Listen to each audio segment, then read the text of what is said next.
again, it goes back to courage. It goes back to that idea of not just taking or finding those moments of courage that are directly related to professional development, but doing something courageous outside will lend itself to inside and back and forth, right? Because again, it's literally like exercising these little muscles.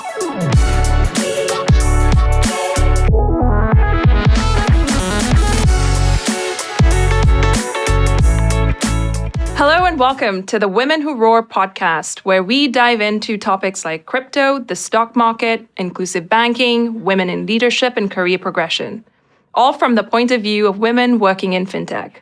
It's female leaders talking about crushing work, money, and life. I'm Sarah Walter. I'm the head of growth at FinTech Collective, and my background is primarily in institutional finance. I'm Shreya Chaubey. I'm a partner at FinTech Collective, and my background's in capital markets, FinTech, and entrepreneurship. I'm Jess Jackson. I'm the VP of Customer Operations at MoneyLion. My background is in finance, customer experience, and behavioral economics. We're excited to be kicking off this series during Women's History Month. We recognize the gap of female-led thought leadership in this space. That's why we created Women Who Roar, MoneyLion's mission-based community platform to empower women from all walks of life to level up on financial knowledge, financial wellness, and strategies to advance their career and personal growth. We are so excited to introduce you to our first guest, the incredible Jo Davaris. Welcome, Jo. Thank you. Excited to be here. Just a bit of background on her, and definitely hold on to your hats because this is one powerful woman who has done a lot.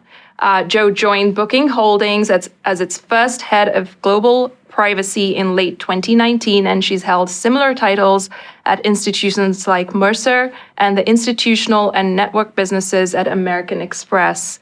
Before that, Jo worked as a lawyer for the Administration for Children's Services in New York City, prosecuting parents guilty of abuse and neglect. She currently sits on the advisory board of the Corporate Council's Women, Influence, and Power. She also has the advisory board at Classify. She recently served on the board of directors of Rising Ground, a New York City social services nonprofit organization. She is also a frequent speaker at conferences and panels around data protection and women in leadership. And last but certainly not least, Jo is a mom to 2 human children and 2 animal children, and also the daughter of Italian immigrant parents. Wow, Jo, that's so much you're accomplishing. And on top of that, you're the CEO of the organization that is your home. So tell us, what is the secret sauce to holding it all together? Well, first of all, I never even thought of myself as the CEO of my home until we talked about this podcast here today. And I guess being the CEO of the home, it's probably the typical role that many moms in America or many people who lead a home play. And that is just keeping everything on track, keeping it all organized, trying to stay sane, trying to keep some humor in it all, while running, a day job, a night job. That's what it's been like. I know, it's true. Well, just continuing kind of a little bit on the topic of motherhood, oftentimes this question gets phrased in how has being a mother kind of hurt you a little bit in your career? And we want to flip it on its head a bit and say, how has motherhood actually helped you in your career? And then also, how has your career helped you as a mother? I love this question, and I love thinking of it in the flip because it's definitely true for me. I would say the first time that I was a leader was very similar. Actually, the first time I was a leader of people taught me what it would be like to be a mom as well. And then I'll get to then subsequently when I was a mom, how that helped me in my leadership roles. But the very first time I took responsibility for somebody other than myself and somebody's career other than my own was tremendously humbling. And it actually helped me prioritize my work and my day-to-day because it was other than the tasks that I was delivering just for myself as an individual contributor. And so I can remember, fighting for that direct report's first promotion and fighting for her, with her, to feel the confidence that she earned that promotion and that she should rise above and shed the prior self and be as confident in that new role that that she had earned. And then flash forward to being a mom for the first time. I think again, just I was a mother of a daughter first, and then subsequently mother of two daughters. So I have two girls, are my human children, and a girl cat and a boy dog. We'll Which get came to that first? later. The humans or the pets? The children came first. Okay. The children came Human first. children. And they Human children came first, and then the they house, and then demanded pets. the pets. Yeah. So we did it the opposite. We thought the pet would be a good like precursor to the human, but I think that's a complete lie. I don't know if I would have had children Not even close. if I knew the whole like puppy training experience Exactly. and equated that to diaper and potty training. But yeah, so when I raising a daughter and having been raised by immigrant parents, there's a lot of self-reflection in what I wanted to be able to pass down to my daughter, and thinking through all of the senses of inadequacy that I had just as a human being, but then also in my career, and then thinking about leading individuals. And I had a team of many females on the team, and also thinking through what they would come to me with that were also senses of inadequacy and a lack of confidence. I wanted to build everybody up at home, at work. But in order to do that, I had to actually role model the behaviors that I was expecting them to be able to do. And so it forced me to break out of a shell and challenge myself to do things that were scary to me, and encourage my team. And in teaching my team to do this, I taught myself to do this, that it's never about perfection. It's always about courage. And courage is, even in these small little moments, like sitting here today with you guys, is a moment of courage. I wouldn't say it's a small moment of courage for me, but it's a moment of courage. But even baby steps, and like thinking about, we would go to conferences a lot. And so teaching my team that when we're going to go to a conference, we're not going to stay with each other, because we are each other's crutches. And as introverted as I am, and as comfortable as I am with those that I know, we're all going to go off into this room of strangers, and we're all going to come back with 3 new names of people that we just met, and something that they need from us that we can help them with, right? So if you go with like a purpose of maybe you can help them meet another person that they're, interested in meeting, or send them a link to a great contractor that they're looking for, or something small like that, that then we go to those meetings with like something excited that we're going to have each other's back on. And we would look for each other in the room and kind of pat each other on the back, or come into a scenario and meet somebody as like a safety zone. And so it was just these like little moments of courage that I think helped. I would not have had if I didn't have a team to lead, and if I didn't have children at home that I wanted a role model for. I'm of the belief that courage is contagious. So I feel like, you going into those situations, not necessarily feeling immediately, like comfortable yourself, and having to kind of pluck up that courage from somewhere, display it and role model it, like you said, does make it easier for other people to follow suit, right? When they can see that someone else is doing the same. I'm curious, did you have somebody role model that for you? Like, where did you get that from? Where did you figure out that, you wanted to kind of lead and role model in that way? Management isn't cut out for everybody. Parenthood isn't cut out for everybody. Even just leading a team of strangers at a networking event, to tell them go, be free, find people, isn't necessarily everybody's cup of tea either. Where did that kind of come from for you? Did you have somebody role model that for you too? That's interesting. I don't think the ambition to be a leader was necessarily something I saw in my family, because children of immigrants, they came here. My mom was a working mom, went back to school after we were a certain age to get her high school equivalency or GED, and then went to go work in a school system, and then got pregnant, and then had my brother, and then stopped working there. And my dad actually worked in corporate America, but he used the GI Bill to take advantage of being able to go to college and then get a job in corporate America. They didn't have the ambition to be leaders, but they had the ambition to be more than themselves, and to role model for us that they could do scary things. Right. Every single day they told us about the risks they took coming here, and about the things that they confronted from a stereotyping and discrimination perspective. And so there were those moments, I think, that I carried with me for what does being more than myself mean for me. Right. And being more than myself for me meant trying to be a leader for others. I'm curious with your daughters. It seems like your parents kind of had active dialogue with you about this sometimes. Are you kind of similar with them in that you're sort of talking to them about it, talking to them about your experiences? Or are you more of the mind of, I'm just going to go do my thing and they're going to watch like how much I can accomplish and then be inspired by that and then like kind of just think in the back of their head, like there are no barriers for me? It's probably a combination of it. And actually that goes back to like bringing it to the direct reports or to the team as well. I tell them about moments that I'm afraid or days that were bad and what I took from them and what I learned from them. And I would have to say during COVID, they had a front seat to it all, right? Like, so they were listening in on conversations and saying, ooh, that person sounded like they were upset with you, or you sounded really upset with them, or that was awful. How did you deal with that? So they got a front row seat, which is actually good and bad.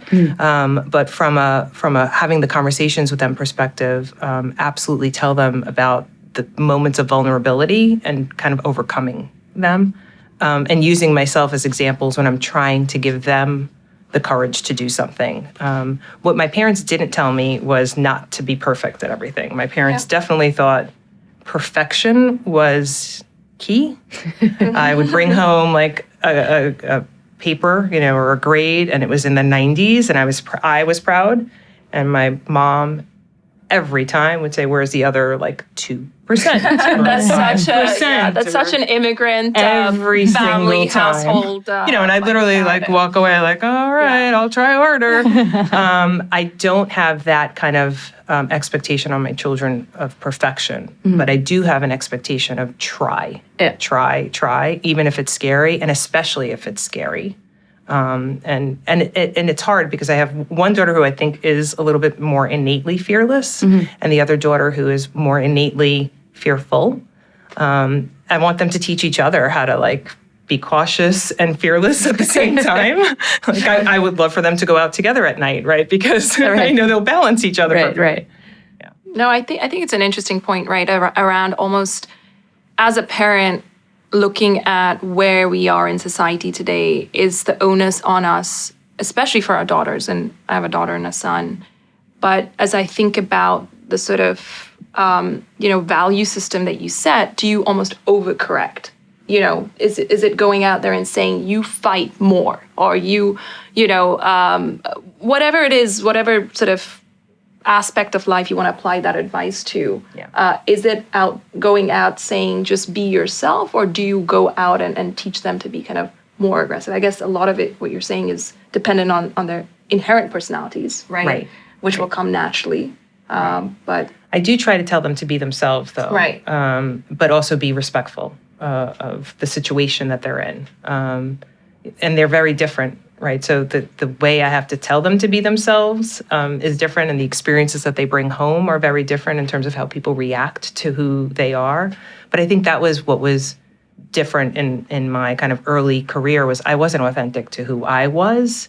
I was trying to be this other, and it took longer to be comfortable in my skin because it wasn't my skin that I was wearing when I walked into the room. It was this expectation of who I thought I was supposed to be. Fake it till you make it, right? That's such a big narrative which kind of maybe worked sometimes in some situations, but it only takes you so far until it falls apart, it crumbles, and it's hard to maintain. What was the impetus for was there a transition point that you noticed of having that attitude and then kind of going to the other side of it of I'm really good at what I do. I'm confident, I'm meant to be here, kind of?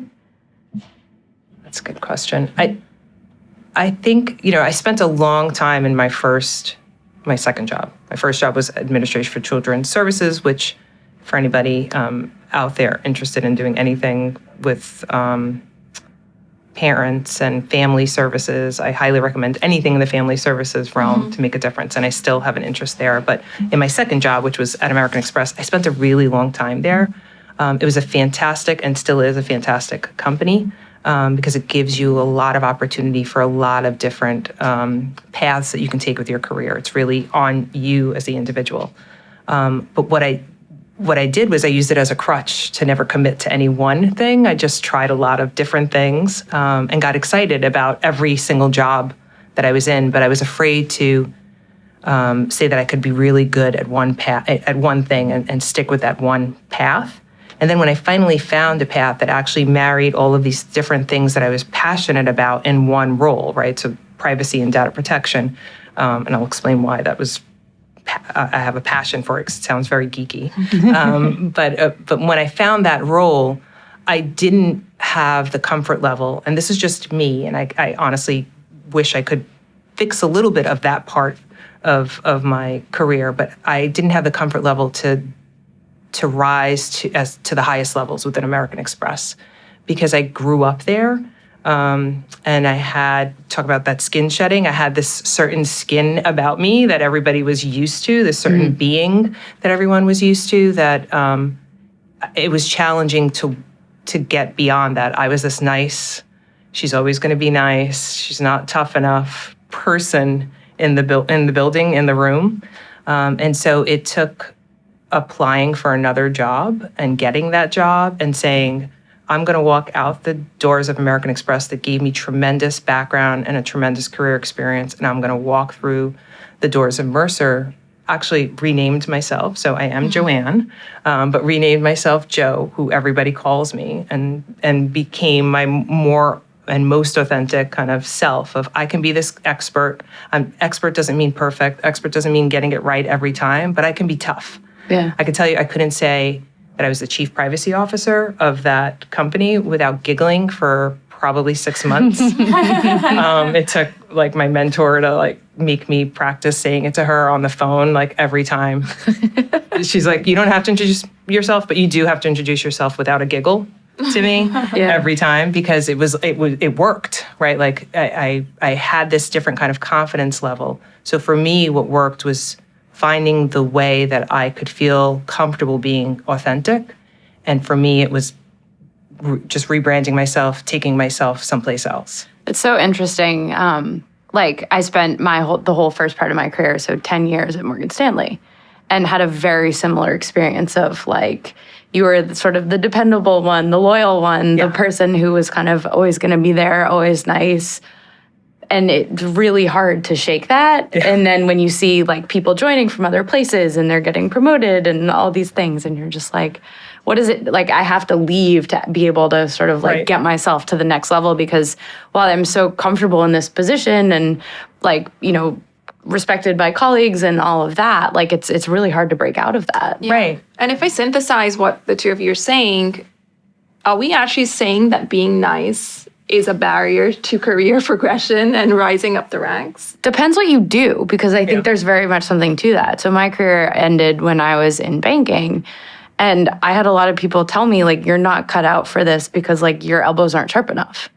And when I joined that group, was told the same thing of, like, you got to be ready to, like, sharpen up. And I came from the world of sales and trading, so I thought, like, and sports. And so I thought, oh, I think I'm pretty tough. And then it's like you realize, and I don't know what that says about either you or the industry or what have you, of like what it takes to kind of get to that next level. But I think it depends. I think it's an interesting question. Yeah, to your point, I think it depends. For me, I think personally, one of my biggest strengths in what I do, obviously I am customer experience oriented, voice of customer oriented. I think one of the strengths from my perspective in what I do is empathy, right? And being perceived as nice, being somebody who, I think I'm nice. I think everybody thinks they're nice. Maybe I'm not, who knows? But, you know, it is being somebody who isn't afraid to be vulnerable, isn't afraid to kind of sit down with a customer or a product owner or whatever and say, hey, I want you to hear the emotion in this. I want you to talk to me about,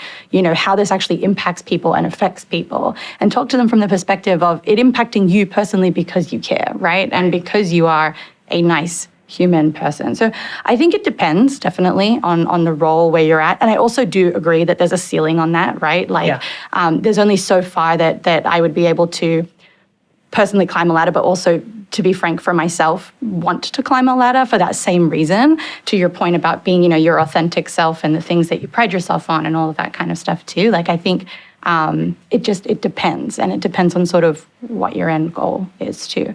But I'm curious, Jo, like with something that's talked about a lot, especially with women, is imposter syndrome, right? So, you have two versions of yourself that we were kind of talking about. One where you've got your shield up and you're like, this is the image that I'm going to portray. This is, what I want you to think of me, versus I am who I am. This is where I'm at. One kind of lends itself to the visibility of any vulnerabilities that you do have, and the other kind of shields you from that. Do you think that one of those paths is more susceptible to imposter syndrome, where you yourself feel like you don't belong? So I've definitely suffered imposter syndrome on a regular basis. In sitting here today, leading up to getting here today, I think that it's not necessarily about authenticity or vulnerability.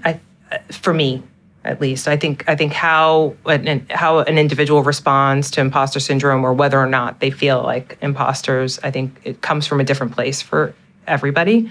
Bottom line, it comes from this place of feeling like you oversold yourself, right? But in that overselling, somebody believed in you, right? So somebody took a chance on you.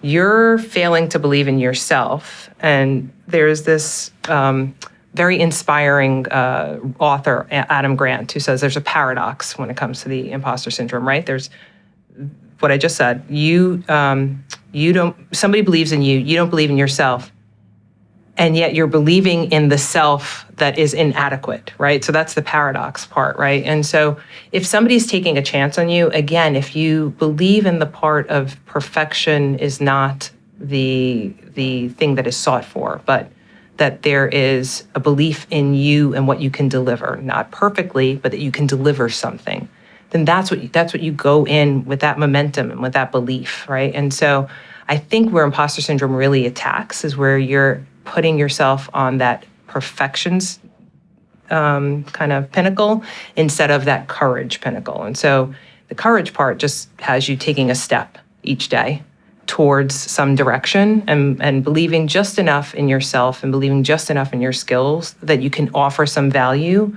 or you could phone a friend who can help you offer some value, right?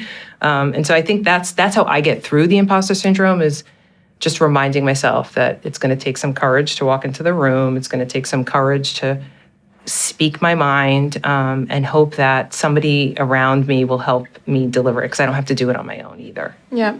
If you were to sort of think back and say, okay, if I could give 3 practical kind of pieces of advice to young women, because a lot of women are just results orientated, right? And they need to just deliver small wins, or, the onesies and the twosies before they can really start to get out of this kind of hole that they're in. If you could give practical advice to maybe women who are starting new careers, or, making that next big leap and are just kind of taken over by this cloud of imposter syndrome, what would you say? It goes back to that first question that you asked me too, about like how motherhood relates to a career and back and forth. And I think, taking yourself out of the career bubble as though it is siloed and on its own, and thinking about breaking through that silo to just your whole self and everything that you bring into the building that you work in, or in front of the computer that you work in front of.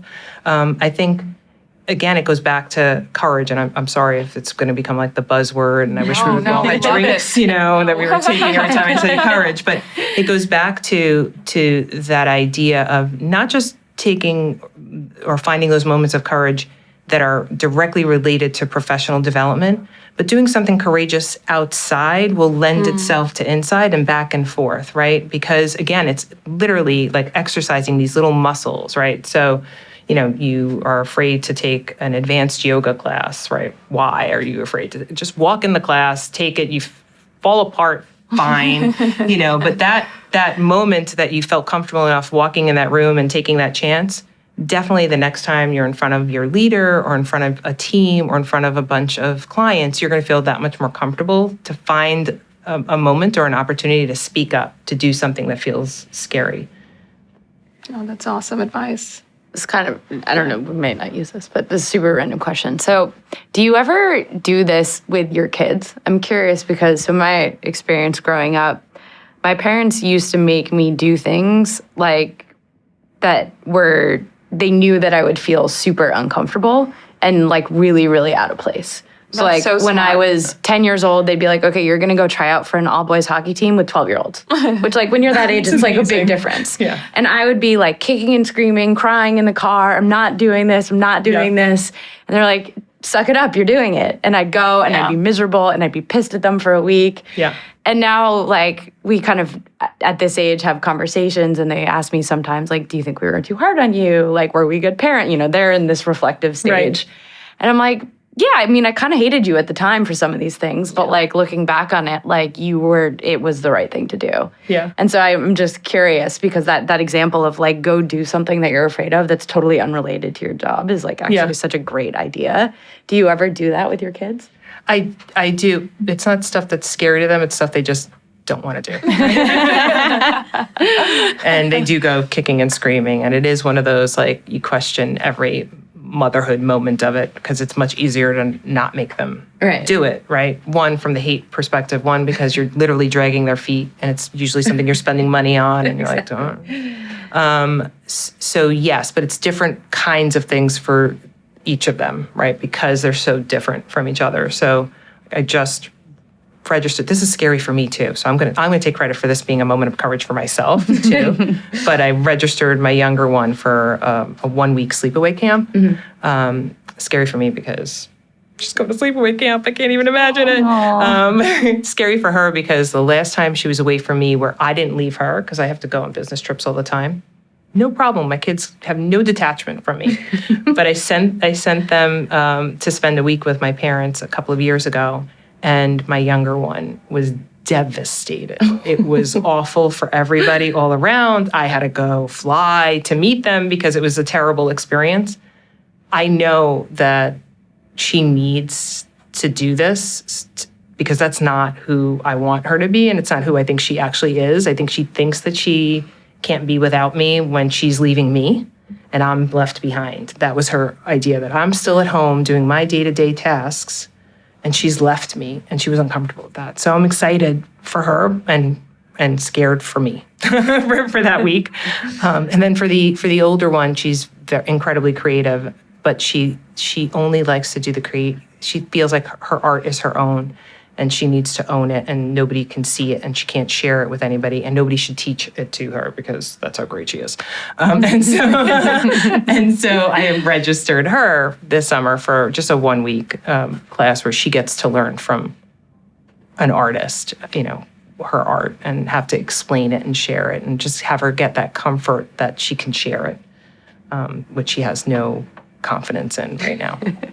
Talking of your daughters, Jo, just curious from the standpoint of your career and your subject matter expertise and in data privacy, and kind of just putting on a parent's hat and a mother's hat, knowing everything that goes on behind the screens here, everything from the types of companies and technologies that teenagers, I guess, in your case, are interacting with, and knowing how those are built and what are the limitations and sort of, the productizations of a lot of the features that we're seeing now, impacting their social state and their mental state, right?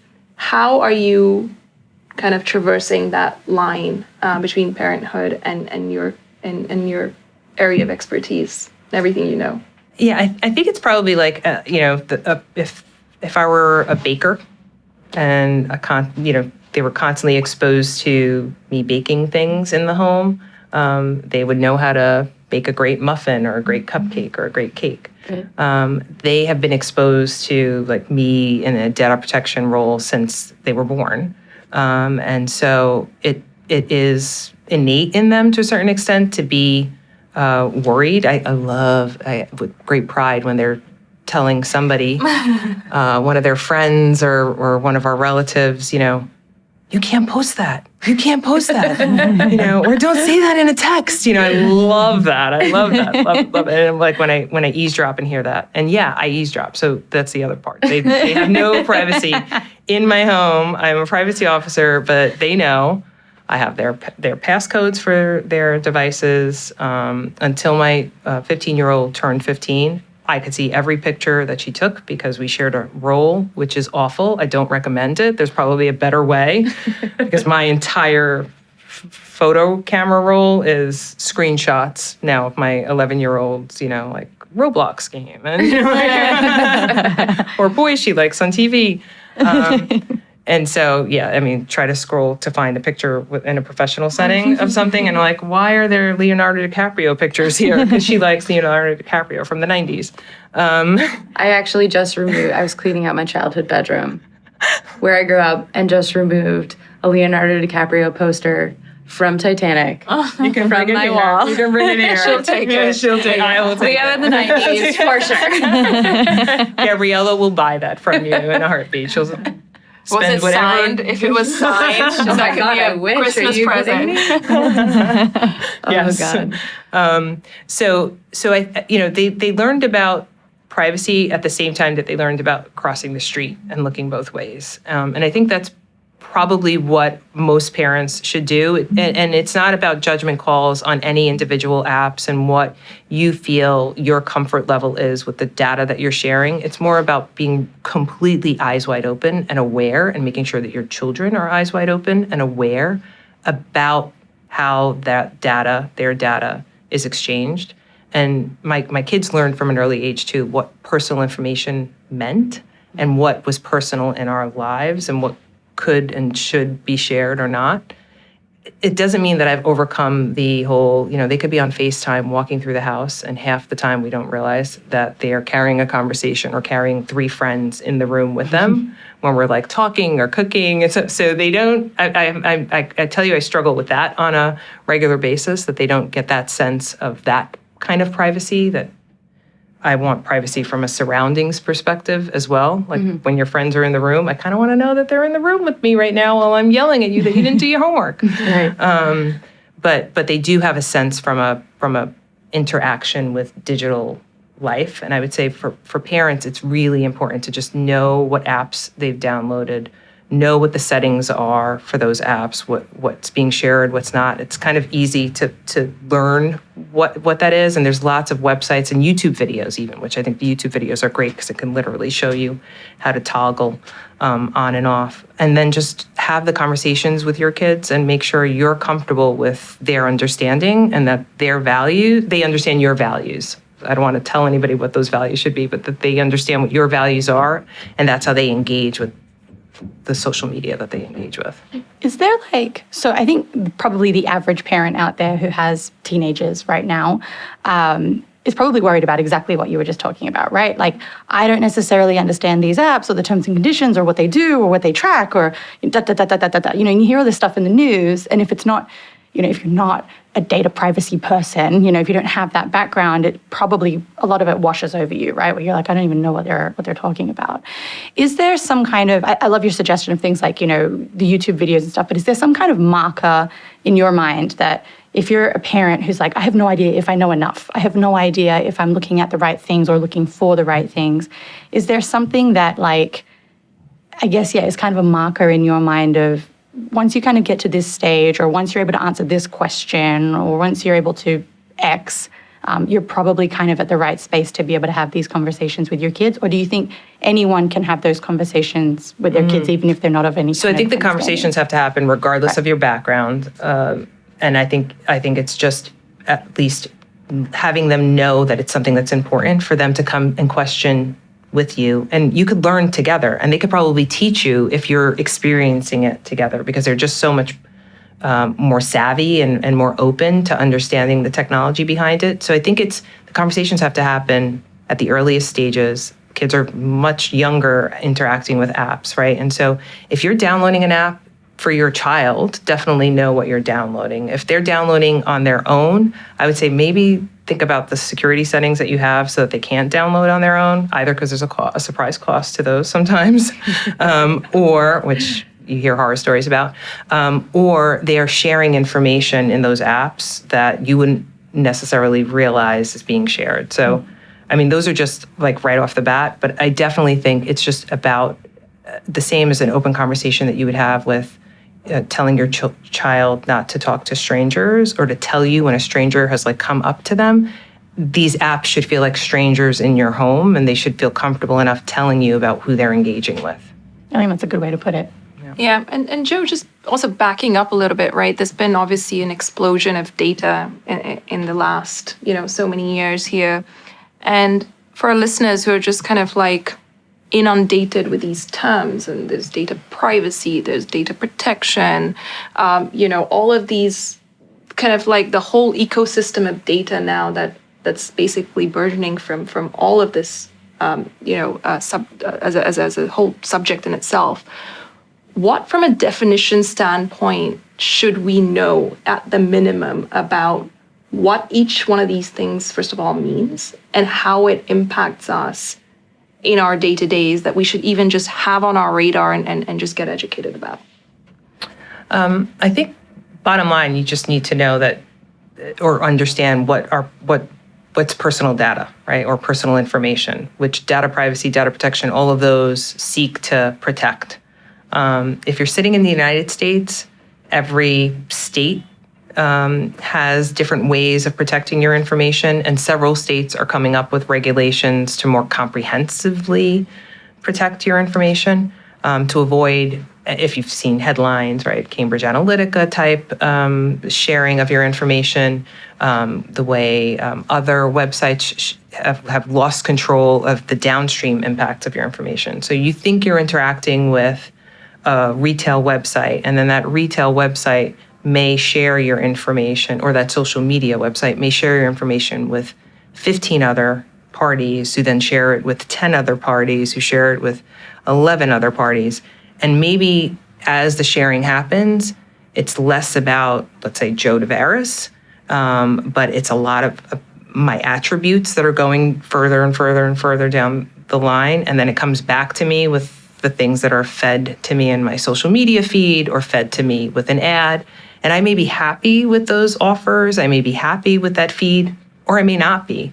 And I don't know what's in the negative, what I'm not getting as a result of some assumptions made about how they've personified me. And so I think what's really important is just understanding, again, and I'm doing like a whole plug for YouTube here, but YouTube has a ton of videos on this, and I love the kinds of videos that kind of just draw it out for you with diagrams. There's lots of YouTube videos on this, and the New York Times has an excellent series that it did in, I guess, 2018 to 2020 on privacy that you can still pull up. It just explains where your data is proliferating and gives you the at least opportunity to think about how you want to control it, right? And your iPhones, if you have an iPhone, have a lot of opportunities for you controlling really easily in settings how your data is proliferated. So it's really about that. And I think on the security side, and we've talked a lot about children, but we should also talk about like parents. So anybody who not us as parents, but our parents. Yeah, who have elderly parents. Who are also a vulnerable group who fall for like links in your texts and things like that. And so I think there's that security side too, where everybody just should be really aware of, and teach your kids, teach your parents, teach yourself, just not to trust everything that you get and don't quickly react. I think we're all so busy that we quickly react to that text that says, your Amazon delivery is missing. It's like, oh, I know I have ordered 15 things from Amazon that must be real. And then that's it. You've been hacked.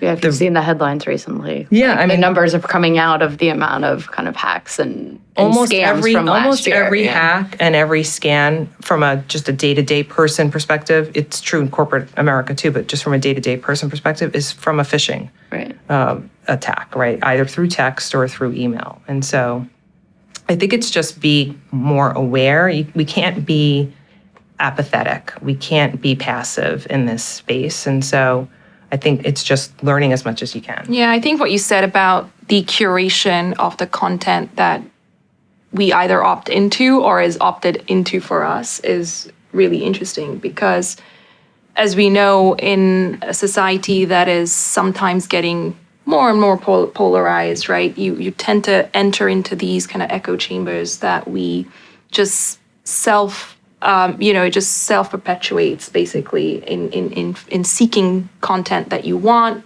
to seek, and then that being confirmation bias for keep hearing the same thing again and again. So to what extent do you feel that the onus should be on an educated, person to have on their radar this active kind of notion of going out there and correcting for biases that they may implicitly have, right? And I think a lot of focus is also now on user experiences of how do corporations and companies get people to actively think about the biases that they may be in their products, right? In order to take back control of what they should be served up. Yeah, I mean, I think, anybody who engages on the internet sees that you're constantly served some sort of banner that you can't get rid of annoyingly until you click OK. Those are companies just trying to tick a box that they've done their due diligence in serving up something that some regulation demanded that they do. They're not all companies have figured out yet how to do it from a user experience perspective so that you can actually teach your consumers at the same time of what it is that they're being served and how it is that their information is engaging. I would say I won't promote any particular websites right now, but there are several apps and websites that you guys, I wasn't even going to go with YouTube this time. Or say the word courage. But you'd have to take a shot if you did that. So I would definitely. But you will notice and take note of the apps that are actually taking the time to send you to a privacy center or a user experience or a customer preference center, and actually go through those, because the websites and the apps that have taken the time to do that, it's actually true. What they are serving up to you is true and a learning opportunity for you for all websites, because where there's not that information being shared, the negative of that, you start questioning, right? So that's great that this car service app is telling me that this is all of the information that they have, and I can engage with drivers this way, and I can engage with the app this way, and they can engage with me this way. Why doesn't the other car service app do that? And what are they doing with my information, and why aren't they being transparent about it? So it's that kind of opportunity. I think we do need to take a pause and understand how our data is being used and be comfortable with it. I think this is like an opportunity, like if everybody has 15 minutes a week, spend 15 minutes a week just learning about where your data is going for yourself, for your parents, for your kids. I think we can't move into the future not understanding this. And at least in the States, the regulatory environment is so slow about protecting our information that I think we need to be smarter on our own about it. So question for you about that. So for phishing and scams, right? It's pretty obvious the negative that comes of that if you click the link and all that. But from a data perspective, other than what you had mentioned before and what Shreya had said about you're sort of getting further and further into your echo chamber that's being reinforced kind of again and again every day, I think, at least for me personally, I just sort of blindly click a box. I don't think I've ever read one of those statements at all. I read all of them. I actually do, and all the updates. It's why I don't have Facebook anymore. Yeah, so you're in the customer world. Yeah, so that's why. Yeah. And I'm blind faith of I don't care if Facebook or Instagram or whatever knows what I'm doing. I guess and part of that is because I don't have, it's a pure ignorance. It's a lack of awareness of what actually is the negative beyond being in an echo chamber or not seeing certain things. So could you maybe give a tangible example of what if you sort of blindly click share data, some negative implication from that? I think it depends on the website that you're sharing. Okay, so say with, it's Instagram or something. Yeah, I mean, you're giving them control over it, and right now they're not transparent with what that means necessarily, not calling out Instagram specifically, but Right. let's say a social Any media social website, media website, right? yeah, Let's say any exactly. social media website, they're not necessarily being transparent with you on exactly where that data is going downstream. And so, sure, the delight part or the happy part is you're being served a feed that makes you happy, Right. right? You're like, oh, I love that purse. Oh, I love that article on Thrive. I love whatever it is. You don't know what they have decided you don't like because they continue on the engine of what you have liked to serve you what. Instagram thinks I'm obsessed with the Bachelor franchise. There you go. Obsessed with it. There you and go. like I watch it occasionally, but like There you not to go. that level. But they're not serving you maybe some other cool shows that you would be interested in, right? But apart from that, from a user experience within your own feed perspective, what isn't necessarily clear or transparent is who else that information is being shared with. What other? So are they sharing? You said you get The Bachelor. So are they sharing that with ABC? And then is ABC, and ABC is like a bad example. Let's say it was a retail thing, and it was like. So I guess my question though is like, so what? Again, if you're of the mindset that you don't care about of losing control, that Bloomingdale's knows that you like this bag 5 times, and so send you a coupon, then that's okay. But the thing is, for Bloomingdale's now to have your personal information exacerbates the places that your personal information is that you didn't necessarily visibly. So it can like multiply on itself, basically. It multiplies. Okay. Well, also spam calls, and there are multiple examples of actual like really annoying things like getting mail and all Well, this that's the stuff, like- downstream, right? Like your you'll data just proliferates in Right. places that you don't want it to, and then if it gets into the hands of, I mean, this is like worst case scenario. Right. It gets into the hands of That's where I was an going with this. entity Yeah, or an what is organization. worst case scenario? It's the It's a same. hack. It's exactly. It's Okay. no different than a phishing or a hack because your data ends up in a place that you're not necessarily going to have trusted directly, and they may not have the right provisions security-wise. Right. So they can easily get hacked, or they can easily just sell your information in whatever ways they want. And so it's that kind of just wanting to put it back in people's control. For me, it's about misinformation and disinformation. Is that even a word? But the point is, for me, the most dangerous outcome is that echo chamber kind of derivative, right? Which is if I'm making important decisions for myself or for my family or for my kids, and one key piece of data or one key piece of research that I should be reading and I am seeking and I'm kind of open-minded enough to want to consider different perspectives is just being hidden from me. Well, like the Cambridge Right. Analytica thing that we were talking about earlier right. is a prime example of that. Exactly. I often hear people say, I don't care where my data goes because I have nothing to hide. And I'm like, it's not about that stresses me out. That was like the crux of my question, right? Yeah. That is such Yeah. a common narrative of like why you would choose to be ignorant about this. I guess. Right. Absolutely. And to your point, right? It's not about necessarily having something to hide or not. You could be being absolutely your authentic self. And for the people that you know and you want to disseminate that information to, sure, you have nothing to hide. Okay, great. If Jo came and asked me specific questions, I'd be happy to answer them. If some random person on the street with like, What's your address? Yeah, exactly. Was like asking me those same questions, I might be a little bit more hesitant, to answer them. And the point being that I don't know that Jo isn't sharing that information with that person on the street, right? So that's perfect, right? So it's about that trust, right? So you build that trust with in the one-on-one scenario, or maybe you can imagine 1 and 2. But you don't necessarily have that trust with everybody else. Right. And so it's just having that control so that you don't need to worry about everybody else and so that you don't lose control.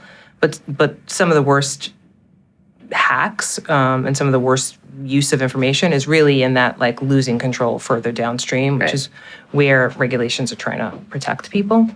But something else about this area or this space, and like we're talking about like investing time and understanding at least data protection. One place that I'm trying to invest time in, just understanding too, because it's right at the beginning, is Web3. And Web3 is World Wide Web, 3rd version, right? I didn't know what Web3 was until like 3 months ago. And so for those that don't know what that is. And I would say it's an interesting opportunity for women to spend some time investing in understanding what Web3 is. And I say that only because as I've been investigating it, and Shreya, you and I had a conversation about this too. Like I'm not a person who is has a history of investing, and as where did that come from? I think it comes from that upbringing of having parents who were risk averse, who came here, lost everything. So you're supposed to be building something, but you build it in a safe way, and you don't buy an apartment, you buy a house. You don't.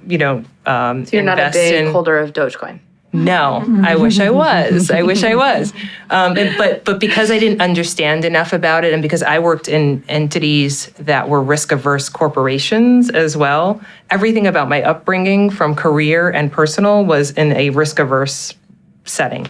And so I'm like, well, now I'm still alive for the frontier of some other digital phenomenon. Why don't I learn about it enough, but also learn about it from the perspective of where's there an intersection with everything we've been talking about? Like, where is there an intersection with my home life, my background in data protection, and this new frontier? And so I don't have the answer for that, but I would say that I'm spending the time investing in myself, investing in learning about this Web3, because what it promises to be is this open system and with an open source that will allow us to control our data a little bit more.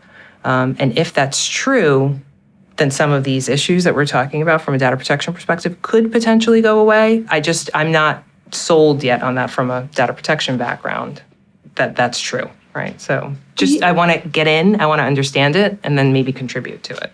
Yeah, which makes sense. Do you think that, so I remember seeing a headline, I want to call it like 2-3 years ago now, where data had surpassed oil as the most valuable commodity in the world, right? I imagine that there are a lot of, I don't even have to imagine, I know the names of some of them, some of the more famous ones. There are a lot of people who are hell-bent on getting as much of that valuable data as, humanly possible.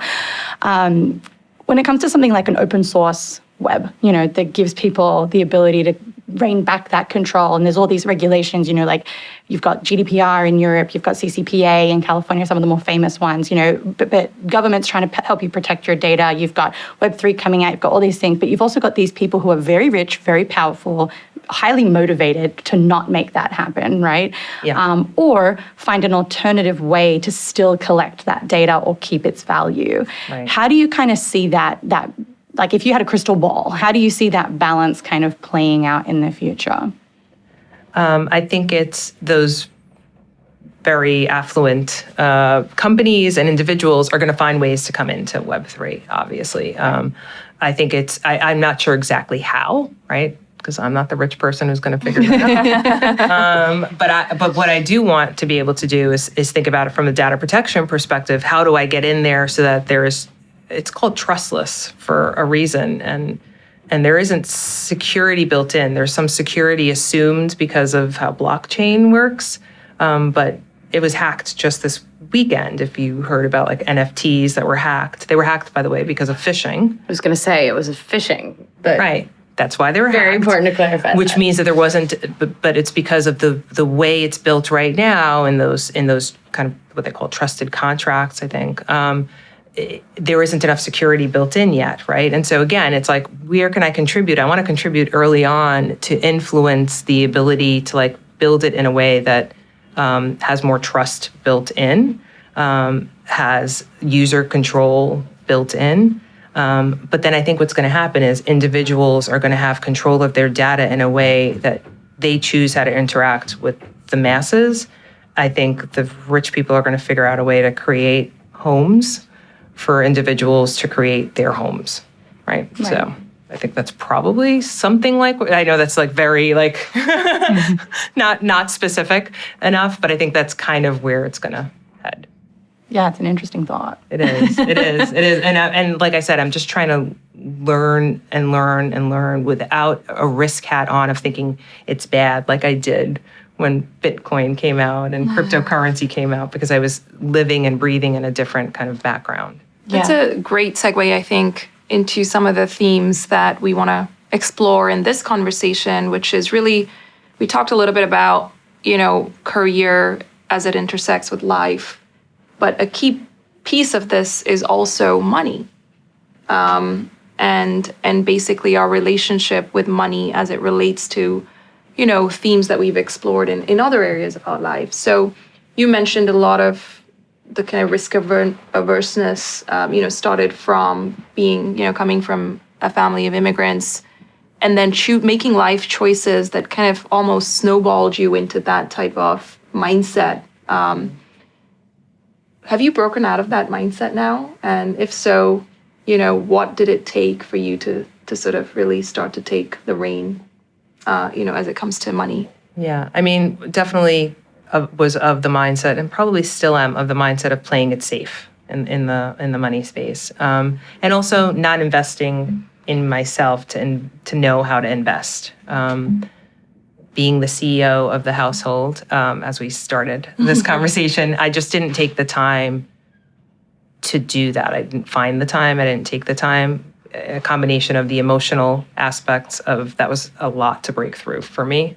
Talk about courage. That was not an area that I exercised courage in. I was afraid, and everything about my upbringing was like, save your money under your mattress. No, I'm kidding. Jo, what was your address?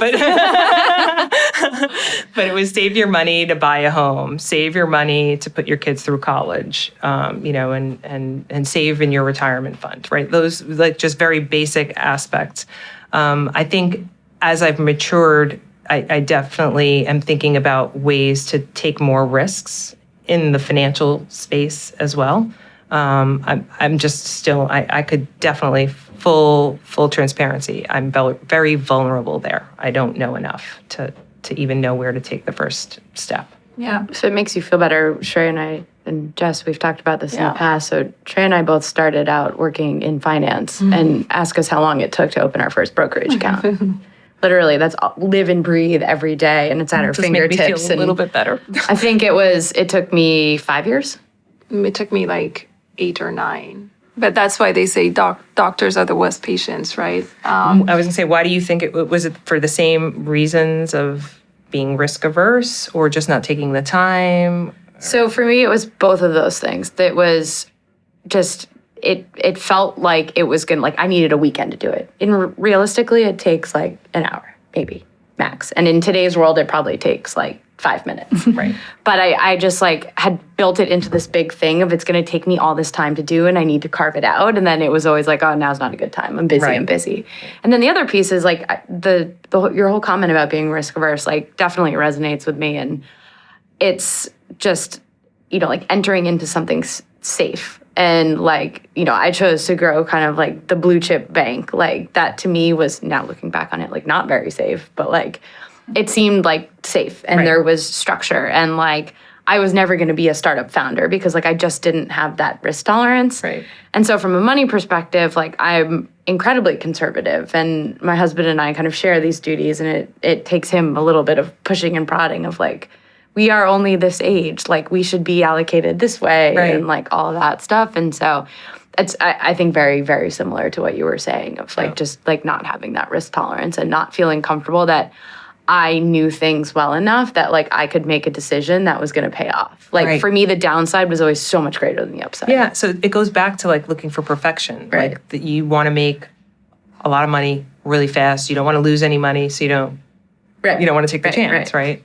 Yeah, and it's also the proverbial, Jo and I were talking about this, the basement, right? Yes. Tell us about that. You had to bring up the basement? Well, I was saying, I mean, there's always something in somebody's household, and if there's anybody here who's perfect on this, don't tell me about it. Feel bad. But there's always some part of your house that you just have to leave for the end. And for me, and for the end, meaning I don't know what the end is, but you put it off, and you put it off, and you put it off. So for me, it's my basement. Which is the foundation of my home, and I should be so happy and excited that it's a finished basement that we could enjoy, and it's it's a dumping ground for everything I don't have the time There's so to many do. metaphors here. Yeah. Yeah. There's Investing being the main one. Yeah, and I also have a junk drawer or two, right? And a Monica closet in the basement. And so to me, it's that taking the time or spending the time to clean out the cupboards so that I could feel like refreshed and ready. I just never took the time to do that because I have so many other things as the CEO that I have prioritized as more important. And maybe I should be prioritizing that and putting some of the other things aside. So that was my kind of metaphor for the investing. I just haven't taken the time, to your point. Like in my mind, I'm thinking it's going to be hours for me to even learn it. But it's probably no different than the way I'm saying for those privacy novices, take 15 minutes a week just to get comfortable enough that you know enough to dabble, right? And I have to do that. Yeah, and I think part of it is also because we often take the onus on like ourselves to do it. Yeah. A lot of the ways that maybe we should kind of look outward and say, okay, maybe there are other parts of our life or institutions that we interact with or groups that we create around ourselves where we kind of make this more of a social thing, right? And why is the workplace not having an active conversation about investing, right? And why, I think, you'd mentioned that early in your career, a group of women got together and basically said, let's learn together how to invest. But oftentimes they don't have a sort of longevity, some of these exercises, right? Yeah, it became a social engagement and none of us could agree. And there wasn't one expert in the room. And so we decided there was no expert in the room. And so we continued to socialize, but then we never invested and the whole thing fell apart. Yeah. Right. But I do agree that there's safety sometimes in not necessarily in numbers, but in having others have that experience with you, like hearing that you both took time to, like, does make me feel better, makes me feel a little less scary to like, all right, I'm just gonna open up a couple of websites and try to figure this out. Yeah. All right, so I think it's time for our final segment, which is Ask the Experts. So there is, as you guys know, a lot of career and financial advice out there, but we wanted to engage in the conversation with women as women. And we want to hear what your burning questions are and lend our unique voice and perspective to that. This question came from Twitter user @FrenchHen. Their question is, I've heard a lot about mentorship and the importance of having great mentors in my field. How do I, A, find and identify the right mentor for me, B, approach them and initiate the conversation, and C, what does true beneficial mentorship even look like? I think mentorship is a lot like finding a therapist, because you want to find someone that you can be your most authentic and vulnerable self with, walls down, feel like you're comfortable, even if they're judging you, but they shouldn't be judging you, with any questions that you have, career, life, home, money, investing, everything that we've talked about today. But if we're thinking about mentorship from the career perspective, you really want it to be somebody that you can go to with an issue, an opportunity, a problem, and you feel like you can really go, fully exposed. And so I think that's what, to me, how you find the right mentor. It's looking for that person. And you don't want it to be your leader. You don't want it to be somebody in your organization, because I think what comes with it being somebody in your organization is you will be worried about that blowback of judgment, right? I came in and I said that this was really hard. And I came in and I said that I was scared. And are they going to bring that to another conversation? So it's better for them to be outside of your organization, I think, to just feel that openness. I don't remember B and C. That's okay. But So I don't know if anybody else wants to talk about mentorship. Well, one question I have on that, right? I love your therapist analogy, because as an avid advocate for everybody should have a therapist and everybody should have a mentor, I do agree that there's like a lot of overlap with that, right? I think the biggest difference is approaching, which was part of this question as well, right? It's easy for me to approach a therapist. Their number is probably on like ZocDoc or whatever, right? I can find them. I can find people who have kind of said, oh, this person was good, and I make an appointment. Right. They generally have to say yes, and you're paying them for their Exactly as well. Exactly. But like, it's easy enough to do, right? I just need to get hold of your receptionist and then figure it out from there. A lot of people who make great mentors don't necessarily have that obvious of an inlet, That's true. right? No, that's true. Do you have any like thoughts or suggestions on how you would put, like you've identified Sure. someone that would be your ideal mentor, but how do you approach them? So I think similar to finding a therapist too, though, just because you can pay them and just because you can find them on ZocDoc doesn't mean that you're gonna have a chemistry with them, Right. And so you're searching or shopping around. You shop around for a mentor. I don't think you walk in. The difference is you don't walk into a mentor relationship saying, hey, Sarah, want to be my mentor? You meet with Sarah, say, I want to learn about your career path. I want to learn about your career trajectory. I want to share some ideas with you and see what that chemistry is like, because the ball's in your court on the ask. Will you be my mentor? And so if you don't feel that chemistry, if you don't feel like you can be open because they're guarded and their wall's up, or the career trajectory or path that they have doesn't inspire you, then you move on to the next person. How you identify the people, I think it's about putting yourself out there so that, again, you're outside of your organization or outside of your team, either in your company's events or in conferences. I do a lot. I'm on a lot of panels. I do a lot of webinars, and I have found mentors either with people that I've been on panels with or people I have listened to on panels, just linking in with them and then saying, can we go grab a coffee? And then it just happened organically.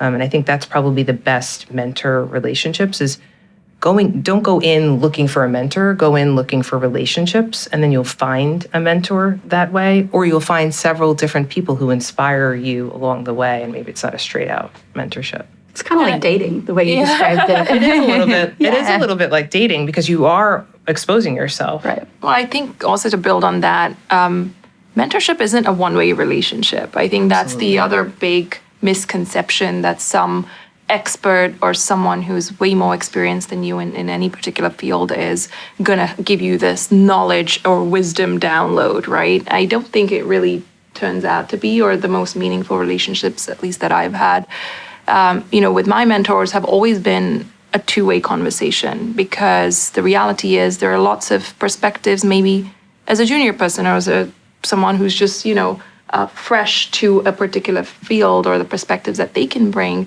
which are so unique and valuable to the mentor. Absolutely. And I don't think the mentee should ever feel that they don't have that unique perspective or they don't have anything valuable. And that exchange is really what determines longevity, because if it's all one way, it's likely only going to be for a short period of time until, it's kind of just you're rinsed of that. Yeah. I mean, there's a term now, reverse mentorship as well, right? Which is the idea of that give and take as well, right? So the idea of mentorship is somebody who's been on the journey a little bit further ahead than you, right? Well, with reverse mentorship from a career perspective, maybe they've not been on the career journey as long as you have, but they have other things to offer to teach you that are experiences that somebody more tenured may not have, right? And so it's definitely a full circle kind of relationship. Yeah. So a question for you, I guess, on that is, if you are a young person, and especially like given the focus of this show, like a young female starting out at a large organization that is probably still male dominated at this point, finding a mentor is not as simple as like, hey, senior guy, like, do you want to go get coffee with me? And it gets complicated for a lot of different reasons, starting with comfort level to like most senior guys won't get coffees with younger women now because of kind of where we are as a society and the implications of what that may show or what have you.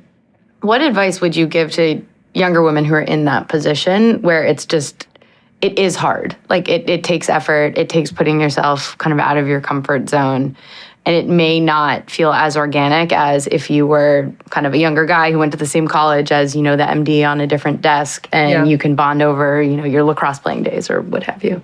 I think for someone who's uncomfortable, I would say do it outside of your organization too, right? Because I think you can have a comfort in one, the judgment not being within your organization, not being your managing director or your managing director's, either direct report or whatever it is.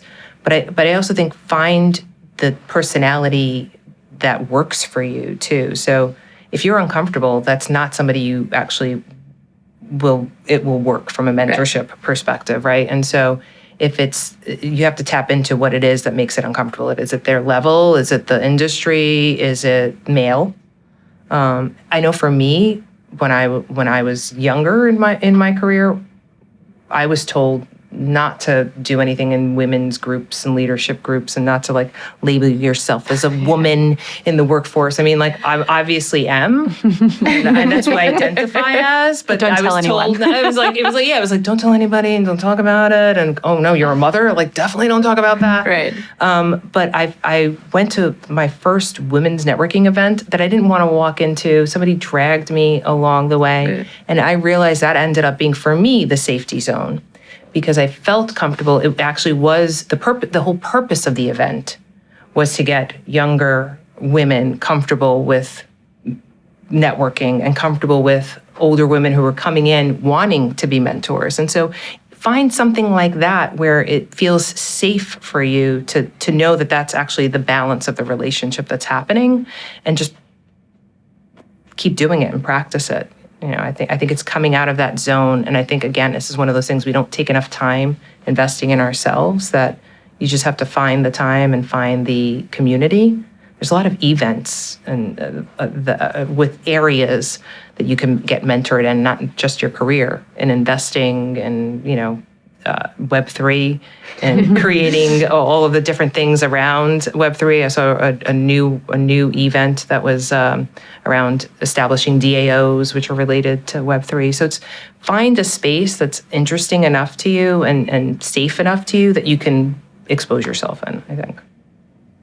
Is there any tips that you'd give to, say, young women, I'll say, starting out in their careers, who are like, Jo, that's great. I have no idea where to even look, to start that journey, to find that space. Am I supposed to go to Facebook? Am I supposed to go to YouTube? Am I supposed to go to where should I start? I could have an interest in Web3 as an example.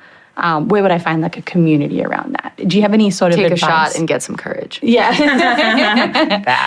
That's the one place. So I think you can rely back on your company and see what they can sponsor you in, because most companies do want to sponsor women. It's different than when I started. Right now, they do want to sponsor women into these communities and into these events. And so either they will have affinity networks outside of the organization that they can sponsor you into, or you can identify and say, hey, will you sponsor me into this? Because some of these things cost money and you don't necessarily have to pay for it out of your own pocket. I would say LinkedIn is a great place too, to just at least find the communities. You're finding them digitally, and then they post lots of events. Some of them are webinars, so that's safe to at least dip your toes into who and what is this community, and then go meet up with them whenever they have meetups. Totally. And if you want the experts to answer your questions about career, women in leadership, or finance, tweet at us at Ask MoneyLion to be featured on the podcast. There's a question that we like to ask all our guests to end the show with. So, Jo, if you're ready for it. As a money lion, what person has inspired you to roar the loudest, and why? I love the play on words there. I think I'd have to say it's persons, and it's my daughters. And going back to the theme of what we were talking about earlier, I think being incredibly, I'm sorry, I'm not going to use the lion part, but a mama bear, and wanting to protect them in everything that they do, but also help them in everything they do in that protective way. It cuts across data protection, but it also cuts across life lessons and career. And it taught me to be my best self in being their mom. That's awesome.